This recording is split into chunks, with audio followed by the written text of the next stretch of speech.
Hello everyone, welcome to Dubey research academy. आज आप today current affair के बारे में जानेंगे। तो आइए चलते हैं प्रश्न संख्या 1 पर। भारत ने उड़ीसा के एक परीक्षण केंद्र में हाल ही में परमाणु हथियार ले जाने में सक्षम स्वदेश में विकसित किस मिसाइल का सफल रात्रिकालीन परीक्षण किया है? ऑप्शन है अग्नि 1, पृथ्वी 1, अग्नि 2, पृथ्वी 2। हमारा सही उत्तर होगा पृथ्वी 2। भारत ने उड़ीसा के एक परीक्षण केंद्र में हाल ही में परमाणु हथियार ले जाने में सक्षम स्वदेश में विकसित पृथ्वी 2 मिसाइल का सफल रात्रिकालीन परीक्षण किया है।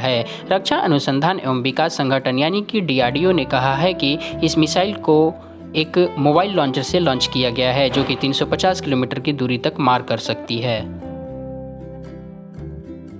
हैं प्रश्न संख्या 2 पर। हाल ही में जारी ग्लोबल हंगर इंडेक्स रिपोर्ट 2020 में 107 देशों की सूची में भारत कौन से स्थान पर रहा है? ऑप्शन है 56वें स्थान, 62वें स्थान, 86वें स्थान, 94वें स्थान। सही उत्तर होगा 94वें स्थान। हाल ही में जारी ग्लोबल हंगर इंडेक्स रिपोर्ट 2020 में 107 देशों की सूची में भारत 94वें स्थान पर रहा है। जारी रिपोर्ट के मुताबिक 27.2 के स्कोर के साथ भारत भूख के मामले में गंभीर स्थिति में है, जबकि इस रिपोर्ट में भारत सारे पड़ोसी देशों नेपाल, पाकिस्तान, बांग्लादेश, इंडोनेशिया से पीछे चल रहा है। भारत से पीछे इस रिपोर्ट में Rwanda 97, Nigeria 98, Afghanistan 99, Libya 102, Mozambique 103, चाड 107 है।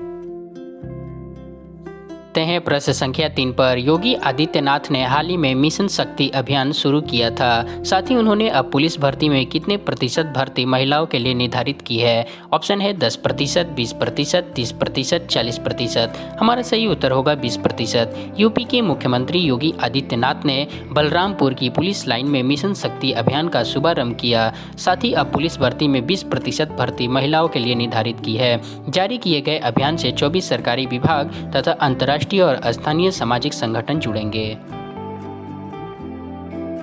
चलते हैं प्रश्न संख्या 4 पर। इनमें से किस मंत्रालय के अंतर्गत आने वाले केंद्रीय योग एवं प्राकृतिक चिकित्सा अनुसंधान परिषद ने विहारा नामक एक वेबिनार का आयोजन किया है? ऑप्शन है खेल मंत्रालय, सांस्कृतिक मंत्रालय, आयुष मंत्रालय, महिला मंत्रालय। सही उत्तर होगा आयुष मंत्रालय। आयुष मंत्रालय के अंतर्गत आने वाले केंद्रीय योग एवं प्राकृतिक चिकित्सा अनुसंधान परिषद ने विहारा नामक एक वेबिनार का आयोजन किया है, जिसका उद्देश्य प्रतिरक्षा के विभिन्न पहलुओं पर विचार विमर्श करना था। आयोजित इस वेबिनार में श्री रंजीत कुमार संयुक्त सचिव ने उद्घाटन भाषण दिया और योग एवं प्रतिरक्षा के संदर्भ में बात की।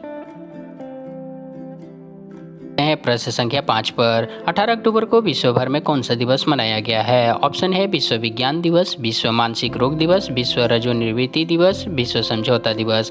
सही उत्तर होगा विश्व रजोनिवृत्ति दिवस। 18 अक्टूबर को विश्व भर में विश्व रजोनिवृत्ति दिवस मनाया गया है। इस दिवस का मुख्य उद्देश्य रजोनिवृत्ति और स्वास्थ्य में सुधार के लिए उपलब्ध समर्थन विकल्पों के बारे में लोगों में जागरूकता बढ़ाना है। प्रश्न संख्या 6 पर। निम्न में से किसने सशस्त्र सेना चिकित्सा सेवा के सर्वश्रेष्ठ और द्वितीय सर्वश्रेष्ठ कमान अस्पतालों को वर्ष 2019 के लिए रक्षा मंत्री ट्रॉफी से सम्मानित किया है? ऑप्शन है अमित शाह, नरेंद्र मोदी, नरेंद्र सिंह तोमर, राजनाथ सिंह। सही उत्तर होगा राजनाथ सिंह। भारत के रक्षा मंत्री श्री राजनाथ सिंह ने हाल ही में कमान अस्पताल बेंगलोर और कमान अस्पताल कोलकाता को वर्ष 2019 के लिए सर्वश्रेष्ठ और द्वितीय सर्वश्रेष्ठ कमान के रूप में चुने गए अस्पतालों को रक्षा मंत्री ट्रॉफी से सम्मानित किया है। रक्षा मंत्री ने AFMC दोनों अस्पतालों के उत्कृष्ट प्रदर्शन सराहना करते हुए इनकी उल्लेखनीय सेवाओं को स्वीकार किया है। प्रश्न संख्या 7 पर। खाद्य प्रसंस्करण उद्योग मंत्री डैश डैश ने हाल ही में अंतर्राष्ट्रीय खाद्य एवं कृषि सप्ताह का वर्चुअल उद्घाटन किया है? ऑप्शन है अमित शाह, नरेंद्र मोदी, नरेंद्र सिंह तोमर, राजनाथ सिंह। सही उत्तर होगा नरेंद्र सिंह तोमर। खाद्य प्रसंस्करण उद्योग मंत्री नरेंद्र सिंह तोमर ने हाल ही में अंतर्राष्ट्रीय खाद्य और कृषि सप्ताह का वर्चुअल उद्घाटन किया है। उन्होंने उद्घाटन करते हुए कहा कि भारत के खाद्यान्न बाजार में 32% हिस्सेदारी भारतीय खाद्य प्रसंस्करण क्षेत्र की है। साथ ही मंत्रालय ने इस अवसर पर अन्न देवो भवः नाम से एक जागरूकता अभियान की शुरुआत की है। प्रश्न संख्या 8 पर। DCGI ने किस देश की वैक्सीन स्पुतनिक V के दूसरे और तीसरे चरण के क्लिनिकल ट्रायल की मंजूरी दे दी है? ऑप्शन है अमेरिकी वैक्सीन, जापानी वैक्सीन, रूसी वैक्सीन, अफ्रीकी वैक्सीन। सही उत्तर होगा रूसी वैक्सीन। भारत ने drug controller general of India यानी कि DCGI ने रूसी वैक्सीन स्पुतनिक V के दूसरे और तीसरे चरण के क्लिनिकल ट्रायल की मंजूरी दे दी है, जबकि स्पुतनिक वैक्सीन एडिनोवायरल वेक्टर प्लेटफॉर्म पर आधारित है। इस वैक्सीन को रशियन डायरेक्टर इन्वेस्टमेंट फंड और गमालिया scientific research institute of epidemiology ने मिलकर तैयार किया है। प्रश्न संख्या 9 पर निम्न में से किस देश के आम चुनाव में प्रधानमंत्री जेसिंडा आर्डर्न की लेबर पार्टी ने जीत दर्ज की है? ऑप्शन है ऑस्ट्रेलिया, अफ्रीका, न्यूजीलैंड, जापान। सही उत्तर होगा न्यूजीलैंड। न्यूजीलैंड देश के आम चुनाव में प्रधानमंत्री जेसिंडा आर्डर्न की लेबर पार्टी ने जीत दर्ज की है। न्यूजीलैंड मीडिया के मुताबिक लेबर पार्टी को 49% वोट और कुल 64 सीटें मिली है। 120 वाली संसद में बहुमत का आंकड़ा 61 है। जुडिथ क्रॉनिकल की नेशनल पार्टी को 27% वोट और कुल 35 सीट मिली है।